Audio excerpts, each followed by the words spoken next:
통하여 들으시는 모든 성도님들에게 성령께서 기름 부음의 은혜를 주시어 말씀을 잘 깨닫고 이 말씀에 소망을 두고 순종하며 살아가는 은혜 베풀어 주시기를 원합니다.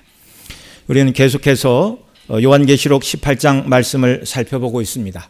계시록 18장 1절로 8절에서는 큰 성 바벨론이 불에 타 무너지는 모습을 살펴보았습니다.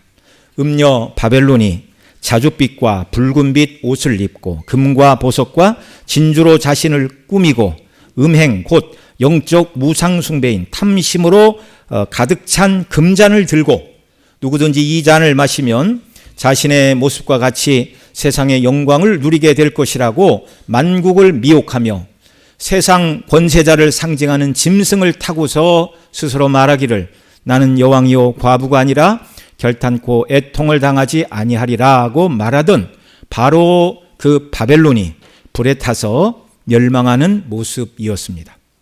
그리고 9절로 19절 말씀에서는 땅의 왕들과 땅의 상인들, 바다에서 영업하는 선원들이 불에 타 멸망하는 바벨론의 그 모습을 보고 슬퍼 애통하는 모습을 우리가 앞 시간에 살펴본 바가 있습니다. 첫째로 그들의 애통은 사랑하는 연인을 잃은 슬픔의 애통이었습니다.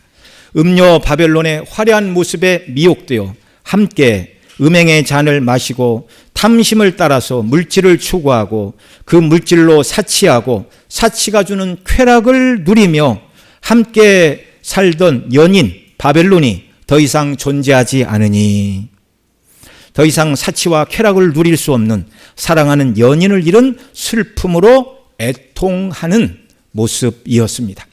둘째로 그들은 바벨론을 자신들을 영원히 지켜줄 큰 성, 원하는 것을 다 이루어줄 견고한 성인 줄 알았는데 그 바벨론이 멸망하니 자신들의 모든 기대와 소망과 안전 보장이 사라진 것을 애통하는 슬픔이었습니다. 셋째로 그들의 슬픔은 바벨론이 불시에 멸망함 같이 자신들도 멸망하게 될 것을 두려워하는 애통이었습니다. 자신들이 가지고 누리고 있는 그 좋은 모든 것들이 곧 사라질 뿐만 아니라 자신들도 멸망에 처하게 될 것을 깨달은 자들의 애통과 슬픔이었습니다. 여러분, 이런 말씀을 드리면 세상 모든 것이 다 망하고 불타버리면 내가 애지중지 아끼는 이 모든 것도 불타버릴 것이 아닌가라고 여러분 우리도 조금 서운한 생각이 드나요? 절대 그럴 필요가 없습니다. 세상이 망해도 바벨론이 불타도 저와 여러분은 애통하지 않습니다.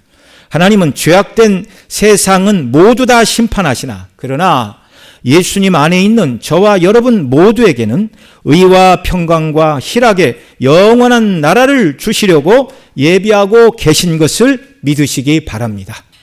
그러니 애통할 것이 없어요. 낡고 부패하고 썩은 것을 멸하시고 온전하시고 영화로우시고 완전한 것을 하나님께서 저와 여러분 모두에게 허락하실 줄 믿으시기 바랍니다. 그래서 바벨론은 빨리 망해야 돼요. 그래야 영원한 하나님 나라가 오기 때문에 그런 것입니다. 오늘 계시록 우리가 함께 읽은 18장 20절로 24절 말씀에서는 바벨론의 멸망을 즐거워하라 이렇게 말씀하고 계십니다.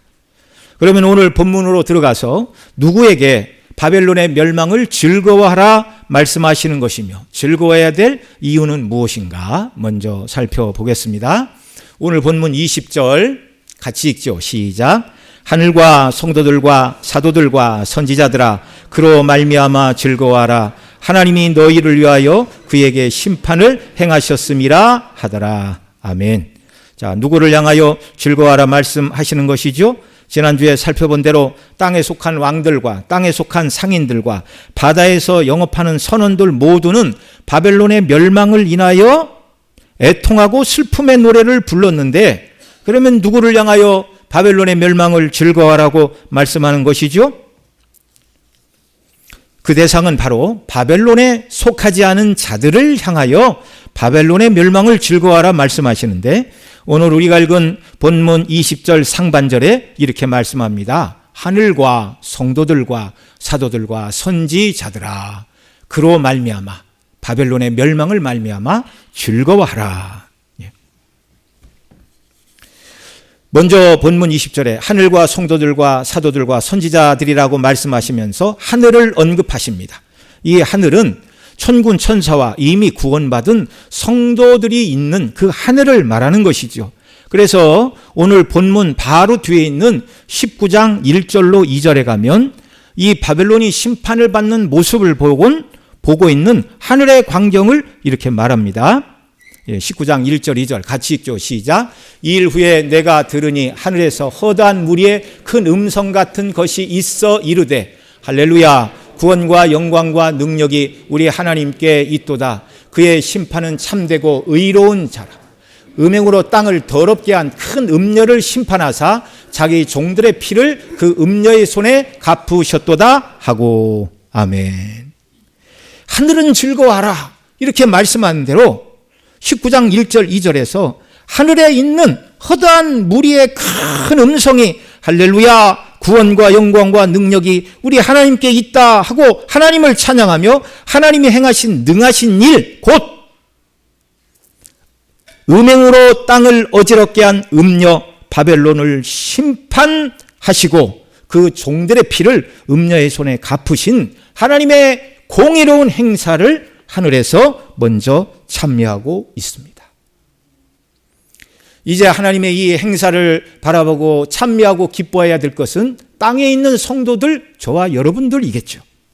두 번째로 성도와 사도들과 선지자들을 향하여 즐거워하라 말씀하시고 있습니다. 여기 사도, 선지자, 성도가 등장하는데 가장 먼저 언급하는 대상이 사도나 선지자가 아니라 누구를 먼저 말하고 있습니까? 성도들을 가장 먼저 말씀하고 있습니다. 사도와 선지자들도 성도 중에 한 사람입니다. 우리는 성도 그러면 교회 안에서 직분을 받지 않은 평신도를 말씀하는 것으로 이해를 하나, 성경이 말씀하는 성도는 그리스도의 피로 죄 씻음을 받고 거룩하게 하심을 입은 구원받은 모든 하나님의 백성들을 성도라 이렇게 부르는 것입니다. 구원받은 성도 중에 주께서 사도도 세우시고 선지자도 세우시는 줄을 믿으시기 바랍니다. 하늘에서는 특별한 사역을 감당한 사도와 선지자만 아니라 그리스도의 구속함을 받은 은혜로 기쁨과 즐거움으로 자신을 주님께 드려 헌신하고 복음의 영광을 위해 수고한 모든 성도들이 상급을 받고 또한 하늘에서 기뻐하며 즐거워하게 되는 줄을 믿으시기 바랍니다. 우리를 부르신 부르심의 자리에서 믿음을 따라 최선을 다한 자들에게 하나님은 그에 합당한 상급과 은혜를 베풀어 주십니다. 그러면 성도들과 사도들과 선지자들이 기뻐해야 하는 이유는 무엇이죠? 20절 하반절에 뭐라고 말씀하고 있습니까? 오늘 본문 20절 하반절, 하나님이 너희를 위하여 그에게 심판을 행하셨음이라 하더라. 하나님께서 성도들을 위하여 바벨론을 심판하셨기 때문에 즐거워하라 이렇게 말씀하고 계십니다. 하나님이 너희를 위하여 그들에게 심판을 행하셨음이라는 말씀을 직역을 하면 이런 뜻이에요. 왜냐하면 하나님께서 그녀로부터 음녀 바벨론을 말하는 것입니다. 너희들의 심판을 심판하셨기 때문이다. 그러니까 너희들의 심판을 심판하셨다. 바벨론이 성도들을 먼저 심판했기 때문에 너희가 심판받은 그대로 하나님이 바벨론을 심판하셨다라는 말입니다. 악한 바벨론이 성도들을 심판한 심판 그대로 하나님께서는 바벨론에게 그 심판을 돌려주신 것입니다. 우리 계시록 앞부분 6장 9절로 11절에 보면 다섯째 인이 떼어질 때에 하늘의 광경을 소개를 하지요. 제단 아래 죽임을 당한 영혼들이 하나님의 말씀과 복음 증거를 인하여 죽임을 당한 영혼들, 곧 예수님의 복음을 증거다가 죽임을 당한 영혼들이 제단 아래에서 우리 피를 언제 갚아주시겠습니까? 라고 탄원할 때, 그때 피 흘리고 죽임을 당한 자의 수가 차기까지 잠시 동안 쉬라 그렇게 말씀을 하셨죠. 그러니까 오늘 여기 계시록 18장에서 바벨론이 멸망받고 있는 이때, 성도들의 피를 갚아주시는 이때는 계시록 6장 9절로 11절에서 이미 순교한 자들, 순교한 것보다 더 고통스러운 고난을 당하고 이 땅을 살다가 하나님 나라에 들어간 성도들이 주 앞에 탄원하는 기도, 우리 피를 언제 갚아주시겠습니까? 라고 간구한 기도가 응답되는 때가 바로 이 바벨론이 멸망하는 그때라는 말입니다. 자, 바벨론이 성도들을 심판한 심판은 무엇이지요? 여기 하나님께서 바벨론을 심판하는 이유가 너희를 심판한 그 심판을 인하여 내가 그들에게 심판을 행하신다라는 의미라고 말씀을 드렸는데, 도대체 바벨론이 성도들에게 행한 심판은 무엇입니까? 이것은요, 성도들이 예수님 믿고 하나님을 경외함으로 초대교회 때부터 우상 숭배와 황제 숭배를 거절하고 바벨론이 내미는 미혹의 잔, 음행의 잔을 거절하였습니다. 그 잔을 마시면 탐심을 따라 재물을 추구하게 되고 재물을 가지고 사치하고, 사치하는 목적이 뭐라고요? 사치할 때 주는, 사치할 때 오는 쾌락을 위해서 사람이 사치를 하는데 성도들은 이렇게 살지 않았습니다. 성도들이 음행의 잔을 마시지 않고 탐심을 따라 살지 않고 사치하며 쾌락을 따라 살지 않게 되니 바벨론, 거기에 속한 모든 사람들은 성도들의 말과 행동과 삶을 통하여 자신들의 악함이 더 드러나게 되니 성도들을 미워하고 핍박하고 결국 피 흘려 죽게 하였다는 것입니다. 이것이 바벨론이 성도들을 심판한 심판이었습니다. 이 심판은 공의롭지도 정의롭지도 않은 악의 선을 심판한 불의의 심판이었습니다. 그런데 하나님께서는 때가 되자 바벨론이 성도와 성도들을 심판한 그 불의한 심판을 이제 하나님께서 바벨론에게 되돌려 주시겠다고 말씀하고 계신 것입니다. 하나님께서 악한 바벨론을 심판하는 이 심판은요, 죄와 악대로 심판하시는 거룩하고 공의로운 심판입니다. 이것은 마치 악한 자 하만이 모르드게를 장대에 달려고 높이가 50규빗이나 더 되는 나무를 준비하고 왕의 허락을 구하려고 왕의 궁전에 나아갔다가 결국 자신이 그 장대에 달려 죽는 것과 같은 공의로운 심판을 하나님께서 행하신다는 말입니다. 바벨론은 기껏해야 우리를 핍박하고 정말 최악의 상황이라고 하여 피 흘려 순교하는 것이 성도들이 당하는 고난의 전부입니다. 그러나 그것이 멸망끝은 아니에요. 이런 고난을 당하나 이런 성도들에게 하나님은 영생으로 갚으시고 성도들을 핍박한 이 바벨론은 하나님이 완전히 멸하신다, 이렇게 말씀하고 계십니다. 바벨론이 심판을 받는 이 모습은 악을 심판하시는 하나님의 공의로우신 성품의 영광을 드러내주는 것이며, 동시에 바벨론에서 나와 그들의 죄에 참여하지 않고 하늘의 소망을 따라 살아간 성도들의 믿음이 참된 것임을 증거해 주시는 의로운 심판입니다. 계속해서 오늘 본문 21절에서는 이 바벨론이 멸망을 받는 모습을, 상징적인 모습을 통해 보여주시죠. 바다에 던져지는 큰 맷돌에 비유하고 있습니다. 21절 같이 읽겠습니다. 이에 한 힘센 천사가 큰 맷돌 같은 돌을 들어 바다에 던져 이르되 큰 성 바벨론이 이같이 비참하게 던져져 결코 다시 보이지 아니하리로다. 아멘. 이 말씀은 구약성경 예레미야 51장 63절로 64절을 떠오르게 합니다. 여기 예레미야 51장의 말씀 같이 읽겠습니다.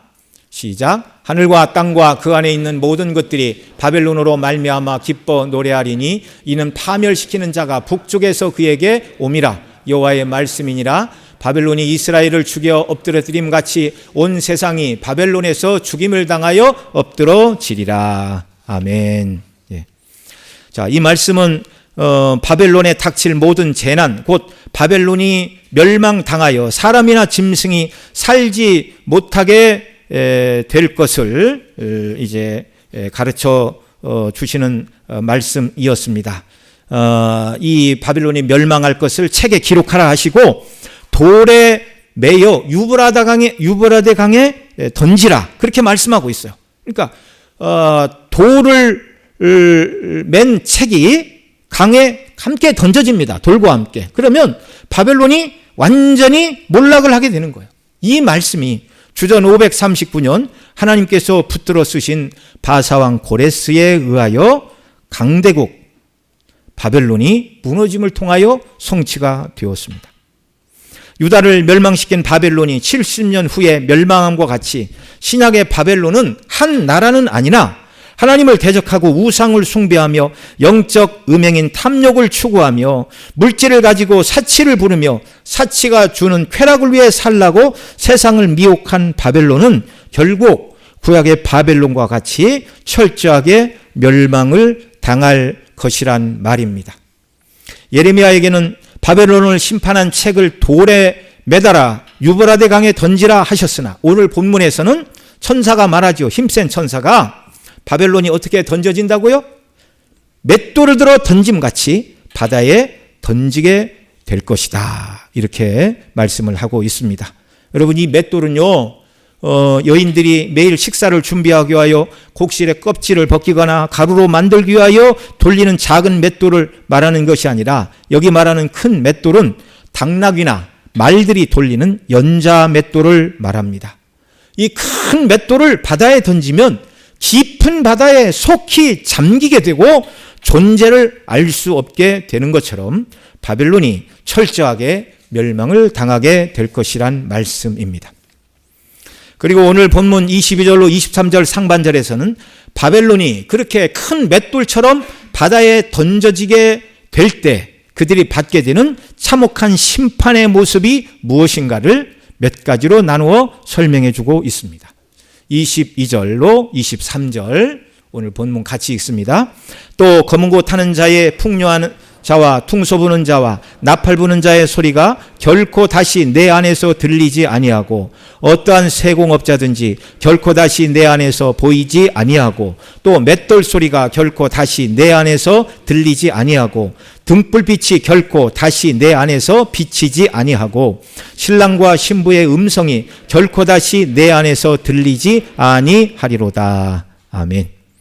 여기 심판의 참혹함을 표현하는 말씀이 결코라는 말이 여러 번 반복되고 있어요. 5번 반복되고 있어요. 결코 다시 내 안에서 들리지 않는다는 말씀, 결코 다시 내 안에서 보이지 않는다, 이 말이 여러 번 반복되고 있습니다.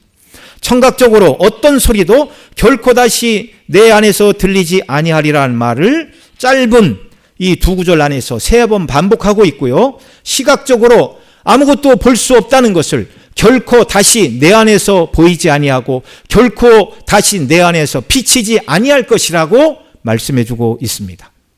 결코 다시는 바벨론에서 나는 어떤 소리나 사람들의 모습이나 사람들을 비추는 빛도 비치지 않는 철저한 심판과 멸망을 말씀하고 있는 것입니다.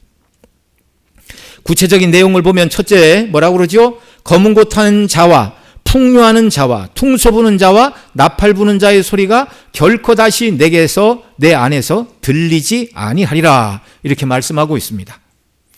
자, 검은 고는 아름다운 소리를 내는 현악기지요. 그 다음에 풍요하는 자, 영어 성경에서는 뮤지션, 음악가로 번역했습니다.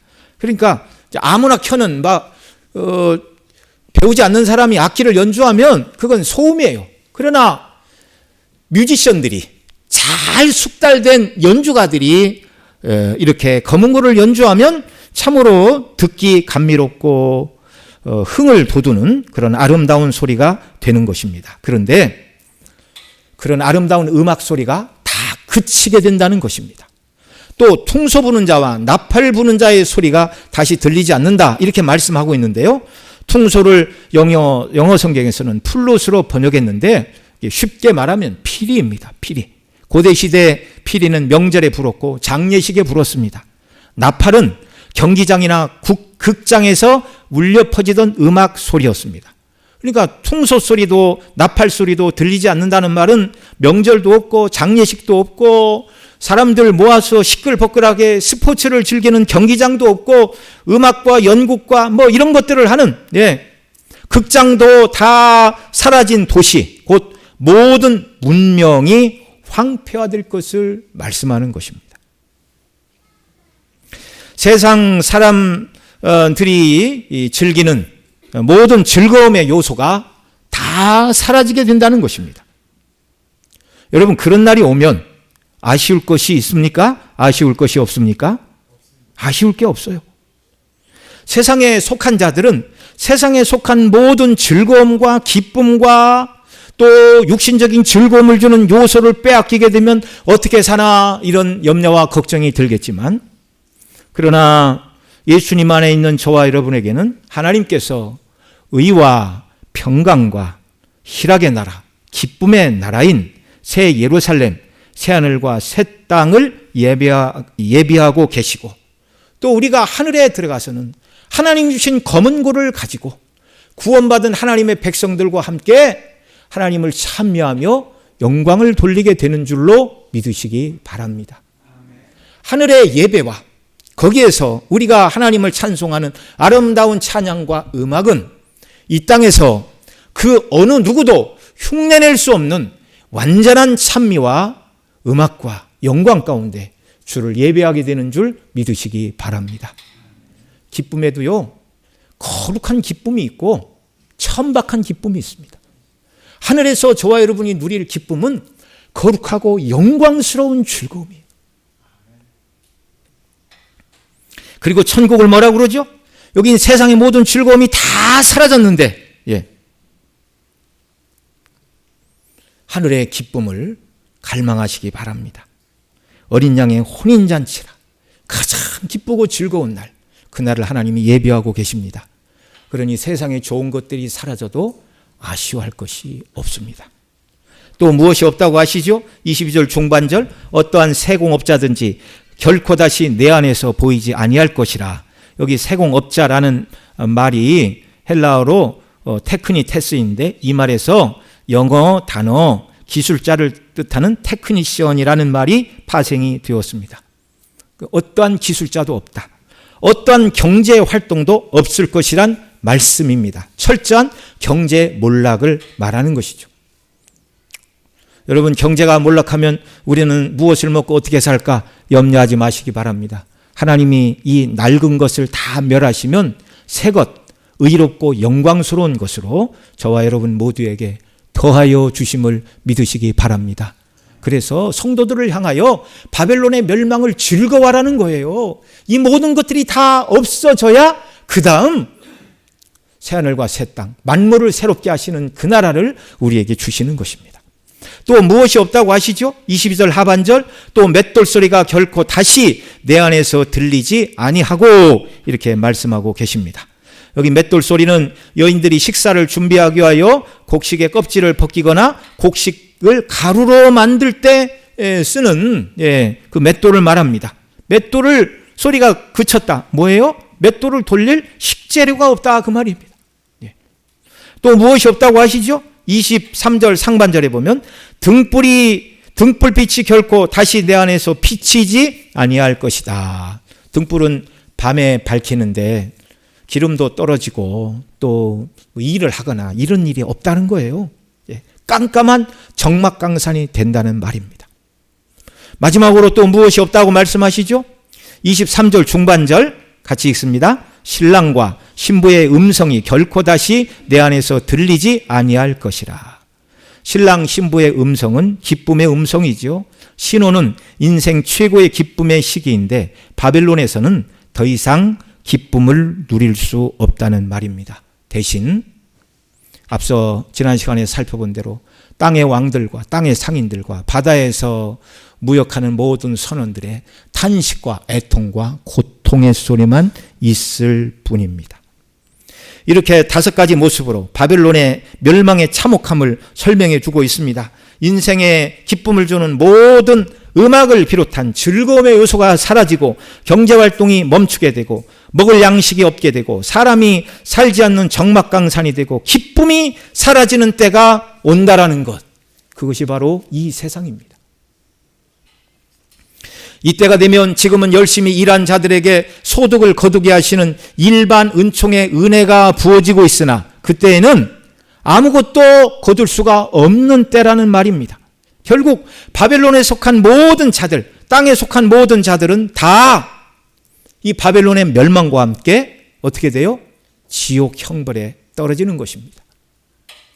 여러분, 이 지옥에 대하여 우리 주님 마가복음 9장 34절에서는 이렇게 말씀하셨어요. 48절에서 거기에서는 구더기도 죽지 않고 불도 꺼지지 아니한다. 차라리 그 불에 타서 없어지면 좋겠어요. 그런데 구더기도 죽지 않고 불도 꺼지지 않는다. 누가복음 16장에 보면 죽어서 이 음부에 떨어진 부자가 아브라함에게 이렇게 요청하죠. 아버지 아브라함이여, 나를 긍휼히 여기사 나사로를 보내어 그의 손가락 끝에 물을 찍어 내 혀를 서늘케 하소서. 내가 이 불꽃 가운데서 괴로워하나이다. 이렇게 요청하였으나 26절에서 아브라함은 이렇게 대답해요. 너희와 우리 사이에 큰 구렁텅이가 놓여 있어 여기서 너희에게 건너가고자 하되 갈 수 없고 거기서 우리에게 건너올 수도 없게 하였느니라. 이 땅에 속하여 바벨론과 짝하여 살던 모든 죄인들, 탐심에 빠져 물질만 추구하고 또 물질의 부요함을 가지고 사치를 누리며 사치할 때 주는 쾌락을 만족 삼아 하나님 대신 이 세상과 영적인 음행을 행하며 살아간 결말에 결국이 무엇인가? 구더기도 죽지 않고 불도 꺼지지 않는 지옥에서 물 한 방울로 혀를 잠시 서늘케 하기를 원하나 그것마저 허락되지 않는 지옥에서 영원한 형벌을 받을 것이란 말입니다. 저와 여러분은 망할 이 세상에 소망을 두지 말고 영원한 하나님 나라를 날마다 바라보고 바벨론에서 나 혼자의 삶을 살아야 하는 줄로 믿습니다. 23절 하반절로 24절에서는 바벨론이 이렇게 참혹한 결말을 맞이하게 될 이유를 말씀해 주고 있습니다. 바벨론이 왜 멸망해야 되는가를 이미 17장과 18장 앞부분에서도 이미 다 말씀을 해 주셨어요. 18장 1절로 8절에서 보면 바벨론이 심판을 받는 이유는 영적인 타락, 정치적인 타락, 경제적인 타락이라고 말씀을 드린 바 있습니다. 또 지난 시간에 살펴본 9절로 19절에서는 바벨론의 멸망의 이유가 사람들을 미혹하여 음행의 잔을 마시게 한 바로 그 일, 곧 탐심을 따라서 악한 방식으로 재물을 취하게 하고 재물로 사치하게 하고 사치가 주는 쾌락에 취하여 세상 사람들을 살게 한 그 죄로 인하여 바벨론이 철저히 멸망을 당하게 될 것이다 라는 것을 살펴보았습니다. 오늘 본문 23절 하반절로 24절에서는 이 모든 것을 세 가지로 정리하여 주고 있습니다. 자, 23절로 23절 하반절로 24절 한 번 더 읽습니다. 시작. 너의 상인들은 땅의 왕족들이라. 내 복술로 말미암아 만국이 미혹되었도다. 선지자들과 성도들과 및 땅 위에서 죽임을 당한 모든 자의 피가 그 성 중에서 발견되었느니라 하더라. 아멘. 첫째, 바벨론이 파멸에 이르게 된 죄는 상인들은 땅의 왕족들이었기 때문에 그렇습니다. 상인들, 장사하는 사람들을 말하죠. 이들은 하나님께서 주신 부를 하나님이 기뻐하시는 뜻대로 사용하지 않고 자기를 영화롭게 하여 그 부를 가지고 왕처럼 살았다는 말입니다. 지금도 그렇지만 과거에도 돈이면 무엇이든지 살 수 있던 곳이 세상입니다. 우리가 앞 시간에 살펴본 것처럼 세상 사람들이 그 진귀한 모든 것들을 다 매매했어요. 자주색, 붉은색 물감, 금과 은과 보석과 상아와 진귀한 나무와 금으로 만든 그릇들과 이 모든 것들, 그리고 맨 마지막에 매매했던 상품 목록이 무엇입니까? 종들과 사람들의 영혼들이라. 돈 주고 사지 않는 것이 없었어요. 돈이면 명예도 권력도 자신이 원하는 모든 것을 다 살 수 있는 것이 바벨론이었습니다. 이사야 23장 9절에서 만군의 여호와께서 그것을 정하신 것이라. 자, 만군의 여호와께서 무엇을 정하셨냐면 이렇게 말해요. 모든 누리던 영화를 욕되게 하시며 세상의 모든 교만하던 자가 멸시를 받게 하려 하심이니라. 자기 영광을 추구하던 모든 자들은 수욕을 당하게 될 것이며 스스로 교만하던 모든 자들은 멸시를 받게 하시는 분이 만군의 하나님이시라는 것입니다. 돈을 많이 가진 상인들이 영원히 왕족같이 살 것 같으나 그러나 불의한 영화를 누리는 자들을 하나님은 욕되게 하시며 물질을 가지고 교만한 삶을 살아가는 그들을 멸시하시는 분이 하나님이시다.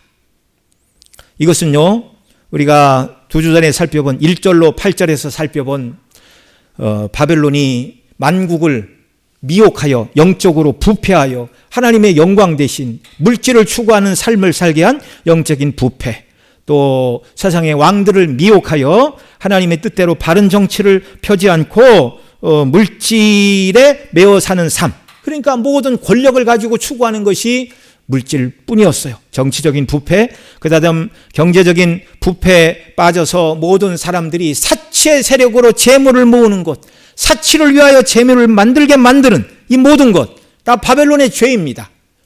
그 모든 죄를 여기서는 한마디로 상인들은 왕족이라는 말로 표현해 주고 있다라는 말입니다.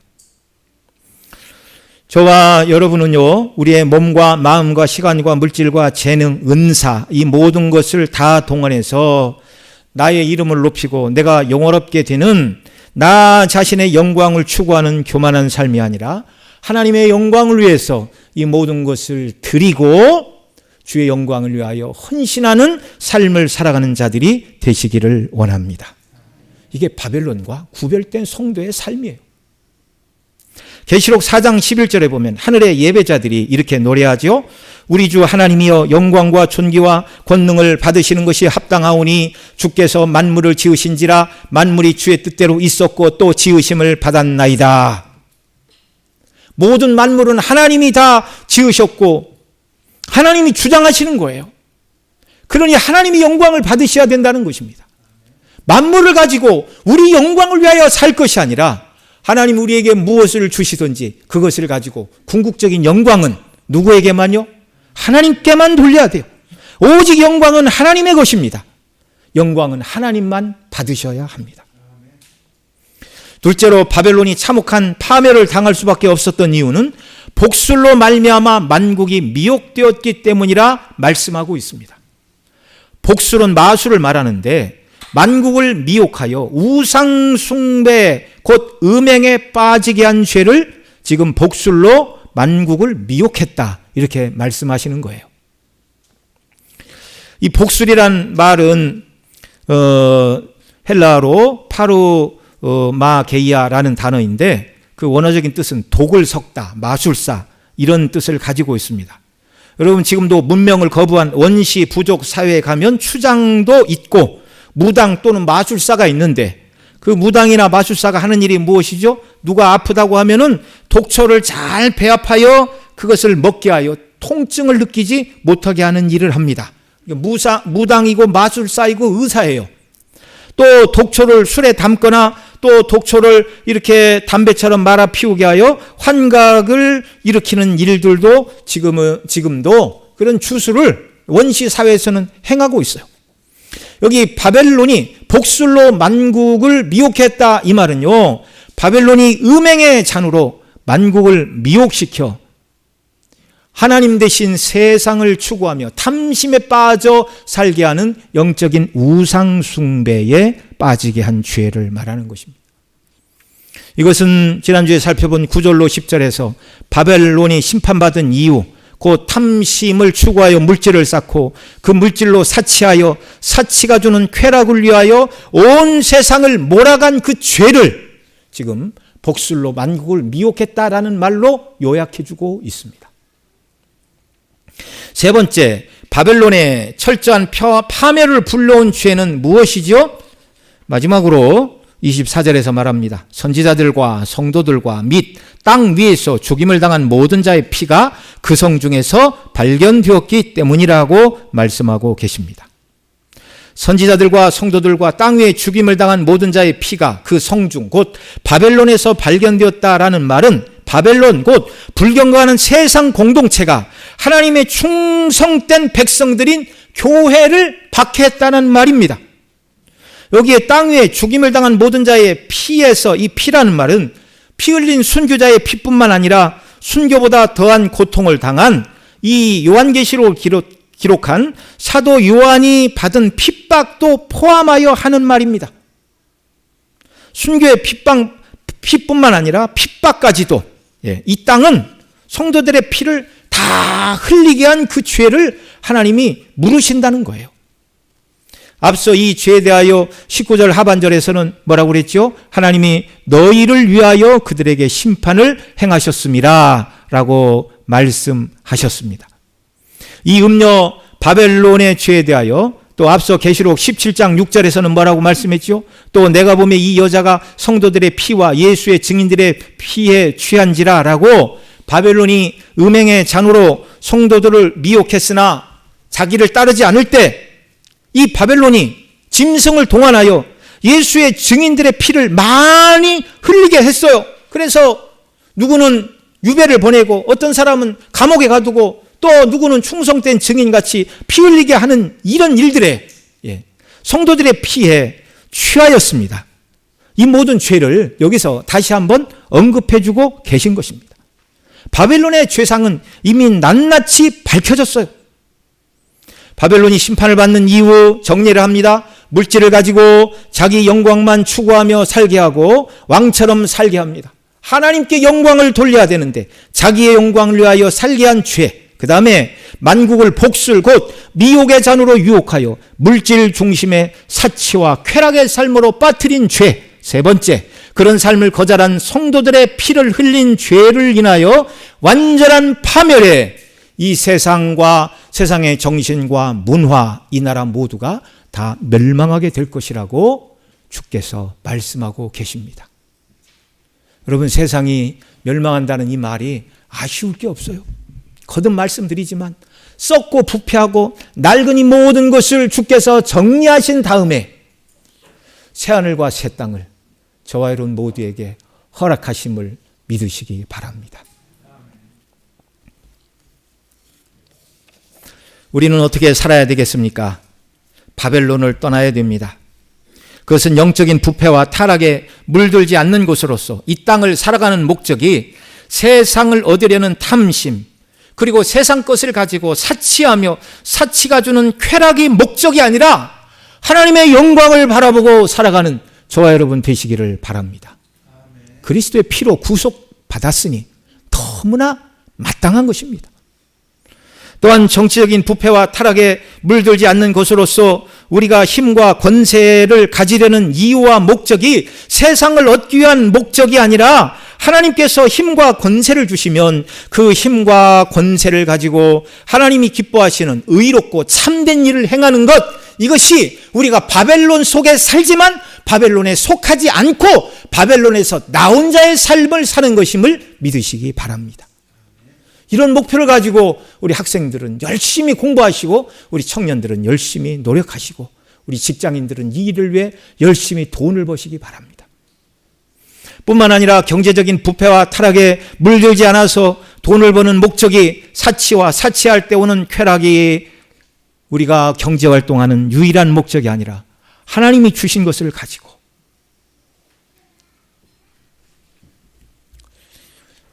여러분, 이렇게 부모된 입장에서 자녀들이 엄마 아버지 배고파요, 먹을 거 사주세요, 어디 여행을 가서 그래 맛있는 거 먹자 그러고 그 지역의 특산물 비싼 거 좋은 거 사서 이렇게 자녀들이 막 먹을 때 맛있게 먹고 막 기분이 좋아서 어쩔 줄 모를 때 그 모습을 보면 부모들이 무슨 생각이 들어요?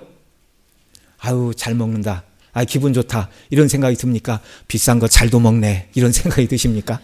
네? 여러분, 사랑하는 자녀들을 위하여 돈 쓰는 게 기쁨이고 즐거움이지 않아요?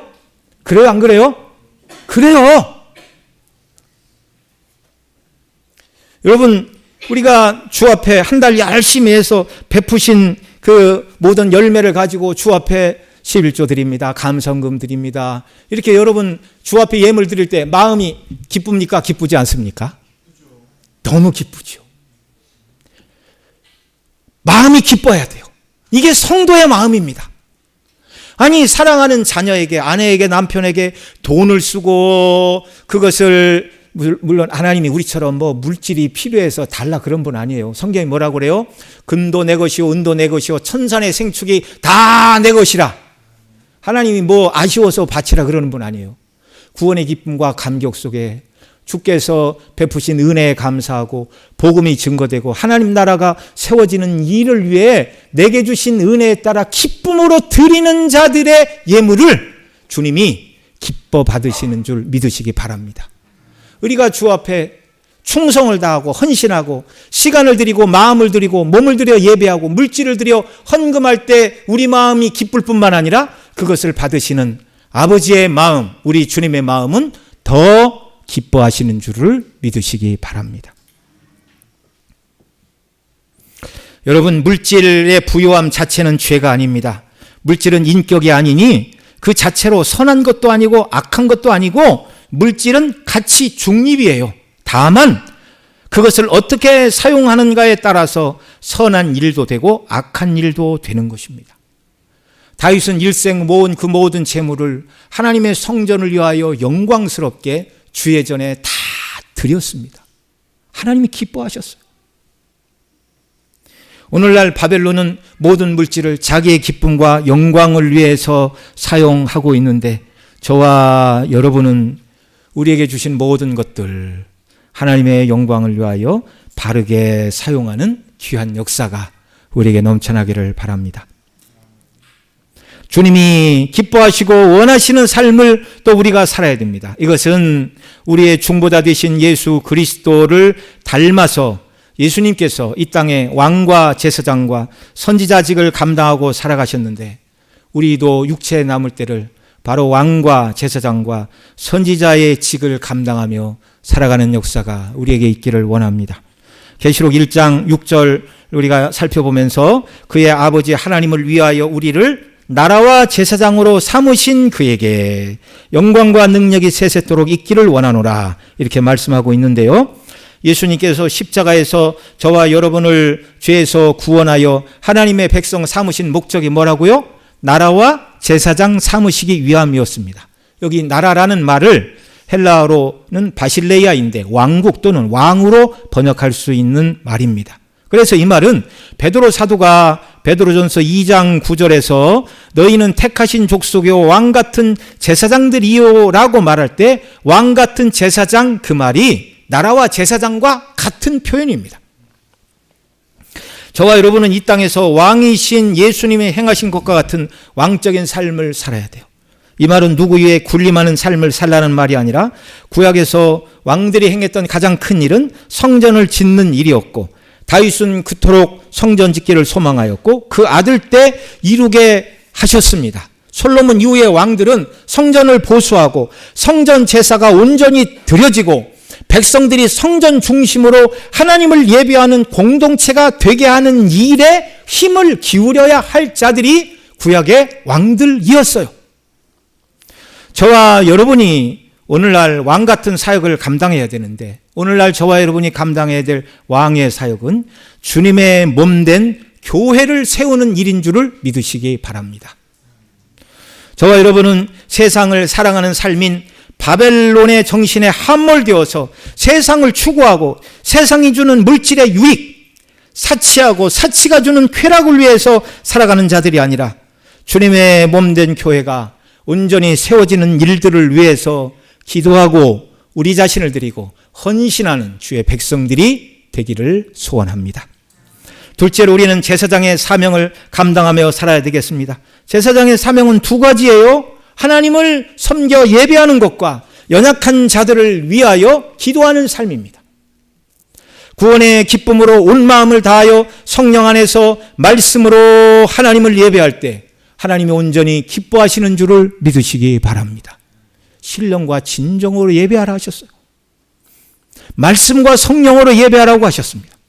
또한 하나님의 나라와 주님의 교회와 연약한 자들을 위해 무릎 꿇고 기도하는 것, 이게 제사장의 사명입니다. 오늘도 기도하는 성도들을 하나님이 귀하게 여기시는 줄을 믿으시기 바랍니다. 나는 나이 많아 늙고 기운도 없고 또 뭐 나가서 경제활동도 하는 사람이 아니니 내가 하나님의 나라를 위해 무슨 일을 할 수 있을까? 기도하는 일이 가장 큰 일인 줄 믿으시기 바랍니다.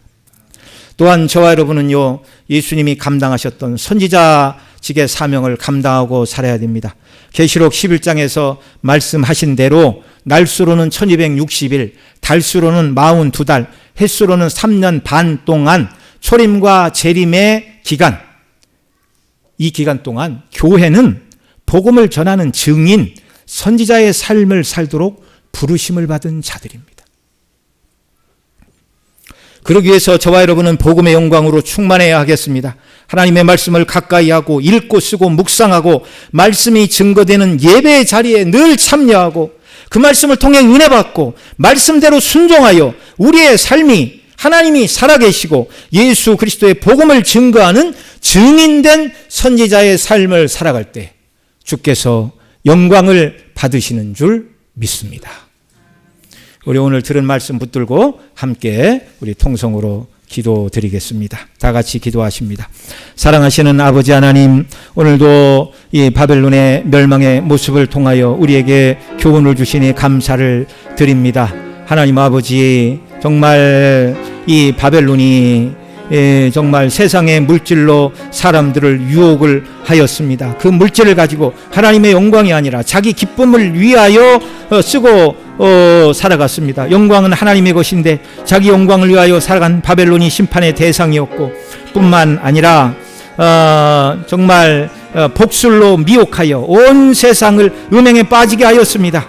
미혹의 잔을 내밀고 나와 함께 이 음행의 잔을 마시면 세상에서 사치를 누리고 영광을 누릴 것이라 말하고 모든 세상을 미혹한 바벨론이 멸망을 받았습니다. 우리가 여기에서 빠져나오는 자들이 되게 하여 주옵소서. 또한 이 바벨론이 성도들의 의로운 피를 흘림으로 말미암아 심판을 받았는데 주여, 우리가 영적인 타락에서 벗어나 재물을 취하는 것이 아니라 하나님의 영광을 위한 것이 우리 삶의 목적이 되게 하시고, 우리가 공부를 열심히 하고 하나님이 높은 자리에 세워주시면 그것을 가지고 나의 영광과 나의 물질과 내 원하는 것을 이루는 것이 아니라 하나님의 뜻을 이루는 자들이 되게 하여 주시기를 원하옵고, 세상에 속한 사치와 쾌락에 물든 자들이 아니라 하나님을 예배할 때 주시는 은혜로 충만한 자들이 되게 하여 주옵소서. 우리가 예수 그리스도를 닮아 이 땅에서 주님의 몸된 교회를 온전히 세우는 왕의 직분을 감당하게 하여 주옵소서. 온전히 하나님을 예비하며 연약한 자들을 위하여 기도하는 제사장의 사명을 감당케 하여 주옵소서. 땅끝까지 예수님의 복음을 증거하는 선지자의 직임을 감당하는 하나님의 백성들로 저희들 모두를 세워 주시옵소서. 존귀하신 우리 구주 예수님의 이름으로 기도드리옵나이다. 아멘.